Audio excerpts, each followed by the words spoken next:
Hi everyone, my name is Varsha. I hope you all are doing well. In today's video, I am going to recommend some non-fiction books. There was one comment on one of the videos where I was asked to recommend some non-fiction books that are hard-hitting, and these are some of the books that I came up with. I've read all of these books and these are my favorites. So let's get started with the video. The first one that I'm going to recommend is The Subtle Art of Not Caring. This one I read in 2018, and when I started reading this one, I didn't like the language of this book, and I thought of not reading it any further, but I don't know what made me keep on going, keep reading this book. So I kept reading, and this is now one of my favorite self-help books, and it's not really what is written on the cover of this page. It's not about not caring about anything, but it's mostly about yourself, that when you are in a phase where you feel low, you doubt yourself, you don't know where your life is going, you feel directionless. I think this is the book that you can go to. It will make you think about yourself, make you understand yourself, accept yourself, your situation, and can help you in dealing with your situation in a better way. I think I resonated this one a lot because I was in a phase at that time that I needed this book. So I read it and I absolutely loved it. One of my favorite chapters from this book is the last one where this guy, he is climbing the mountain and he goes till that point where other tourists were going to, and after that point other people, they started descending, but he decides to go to this another point which was at a higher level, and the people around him, they start looking at him like what is he exactly doing, because no one has gone to that point, to that far. And he's climbing, he is feeling all the things, like there is a cool breeze, and he thinks that if he was standing at that point on the ground, it wouldn't have meant anything. That breeze wouldn't he wouldn't even have noticed that breeze. But now that he is taking this path, this unknown path, he's feeling that breeze and he feels scared that he might fall down. And he is in all his senses, he's so focused that he can even feel the sweat on his forehead, he can feel the coordination between his hand and his feet.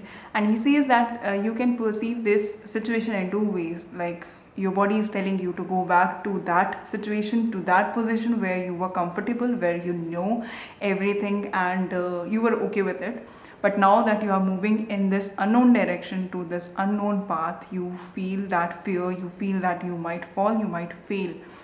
And you can listen to your body, you can go back to that comfortable position, but you can also listen to your body in a way that your body will help you actually to go to that point. When you listen to your body, listen to your mind, and be in kind of a control of what your body and mind is trying to tell you, and then you can go to that point where you want to be. And he actually reaches that point and he feels so ecstatic when he reached there. But it's all about the journey. When it's all unknown, it's something that you have never done before, you are going to feel that fear, and you are always going to doubt your decision when you are going on that path. But you still have to focus on your path, on your destination, and just trust the process, trust yourself, and then keep moving in that direction. And when you reach there, you will feel what you have never felt before.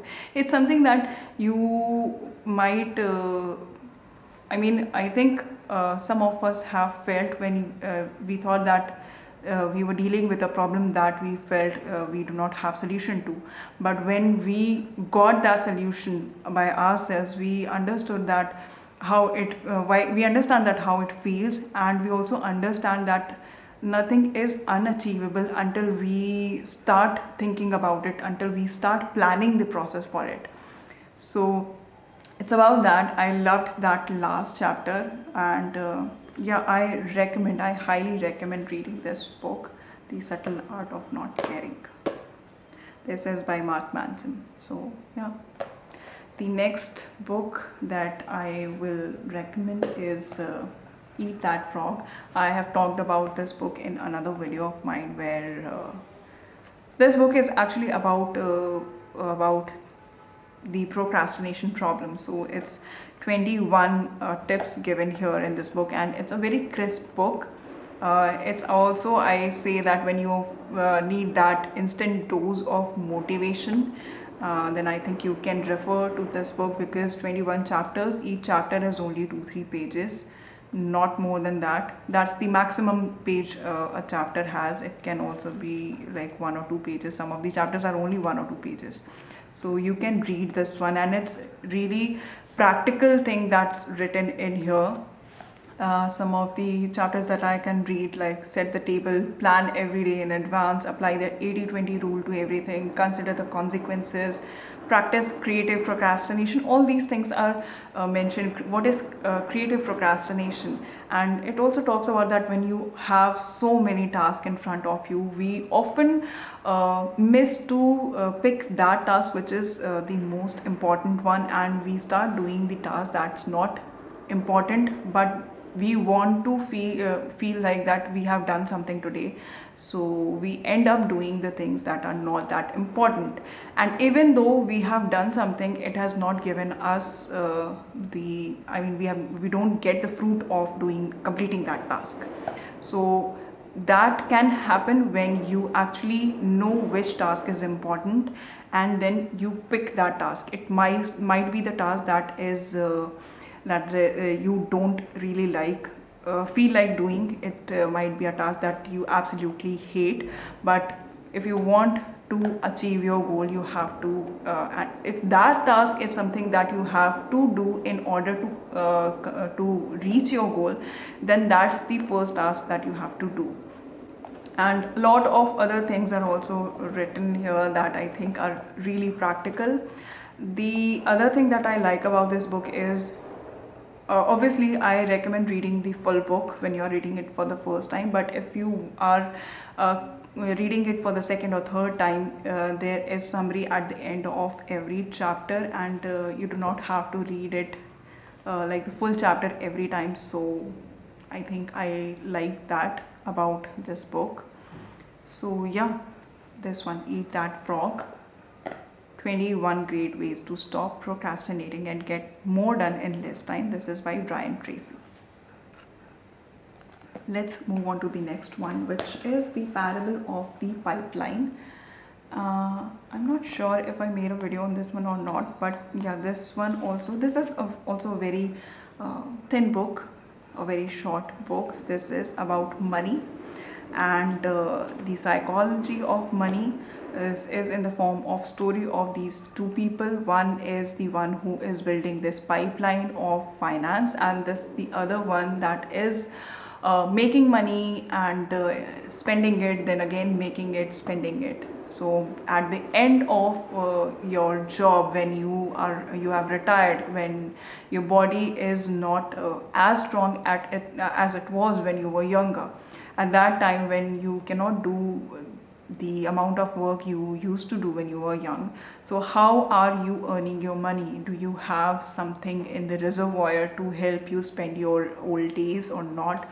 If you're spending it happily or not, or all those kind of things, how you can actually achieve your dream life.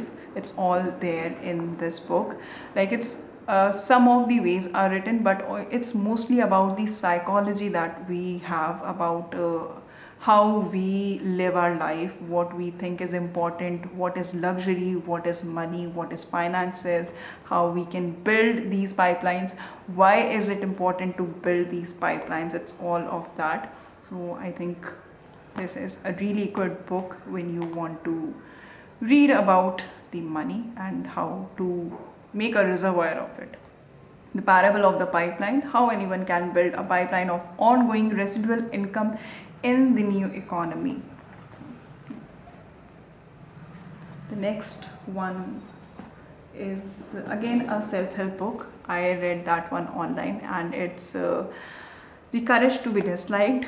And this one, I really like the format of the book, which is in the question or answer format. There is this philosopher and there is this youth. The youth is questioning he has some questions about his life, about his understanding of life, whatever is happening in his life, and the philosopher is trying to give him the answer in philosophical ways.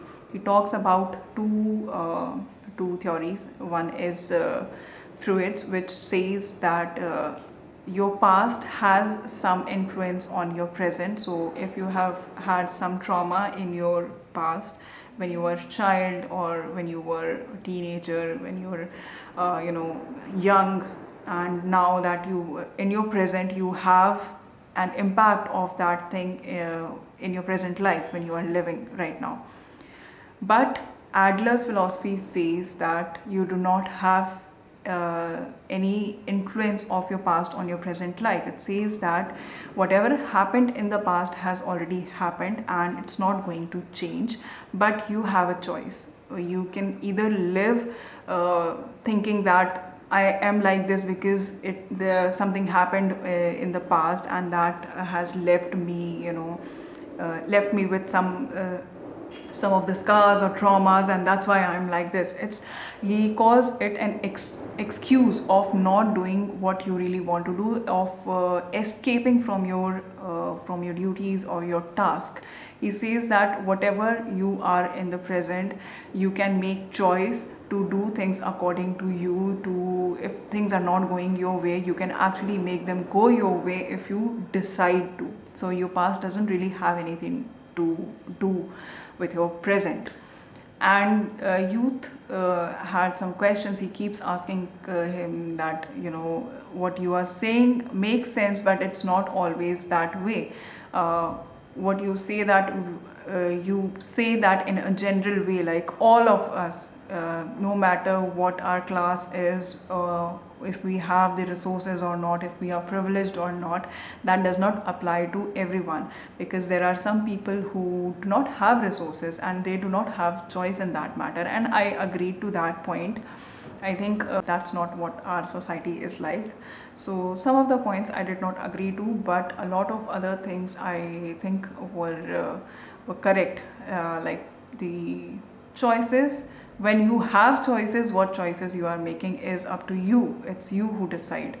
And also he talks about that all the problems that are there in the life, it's just the interpersonal relationship. So if you have a problem with your friend, if you have a problem with yourself, with your colleague, with the members of your family, any problem that you say you have any problem, that is an interpersonal problem, and there is a way to solve it. He also says that you do not have to look at other people like a competitor, like that person is my competition, I have to go ahead of him, I have to do things better than him. That's like comparing yourself to that person, rather than look at that person like a comrade. And that way you can be a better version of yourself, and you do not always be in that you're not always in competition with that person. And now that you have moved ahead of that person, you are not competing with another person. So you have to stop considering those people as your competition, rather look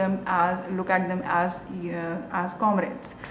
And a lot of other things are said in this book, and I enjoyed reading this one, especially because of the format. And unless the youth was satisfied with the answers of the philosopher, he kept asking, which is what I really liked. It's not like someone is just telling you something, you are reading it in a book and you don't agree with it, but still you keep reading it because it's just a one-sided conversation. No, it's the dialogues between these two that I really enjoyed, and I recommend reading this one too, which is The Courage to be Disliked. Let's talk about the next one, which is Sapiens, a brief history of humankind. This is by Yuval Noah Harari. I read this one, I think in 15, 16 something, and I really loved reading this book. This is a very old book, you can see, very old book, and this book is about the evolution of sapiens, how we were when we were like uh, foragers, when we used to hunt, and now that we have evolved, what all has changed, how it has changed, uh, where and how we moved, and all of those things, how the surroundings changed, how the environment changed as we kept on moving, how we adapted to it, what things were good, were in our favor, what we, as we kept on moving, as we kept on evolving, what are the things that we actually destroyed, and all of these things are written here, and I recommend everyone to read it, because you get the history of everything, how the language was created, how people used to talk to each other, the whole history. It's so amazing to read all these things, like how people came up with languages, and how they built the whole system of money, of the politics, of religion, of God, how it all came into existence. When you read about it, you will be left amazed, and that's how I felt about it. It's about everything that happened during the evolution, and I highly recommend reading this one. Sapiens: A Brief History of Humankind. There are other parts of this book too. I have not read those parts, but I am planning to, and once I read those books, I'll talk about them also. So yeah, Sapiens: A Brief History of Humankind.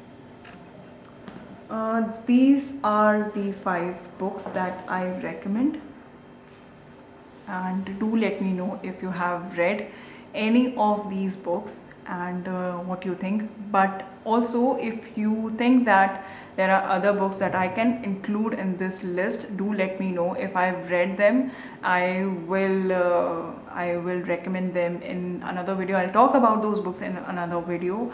Or if you have any recommendation for me in this category, comment down that one too. I would love to read a recommended book on this topic. So yeah, that was the video. If you like the video, hit the like button, subscribe if you have not already subscribed, and share with your friends, and I will see you in another video. Till then, take care and bye bye.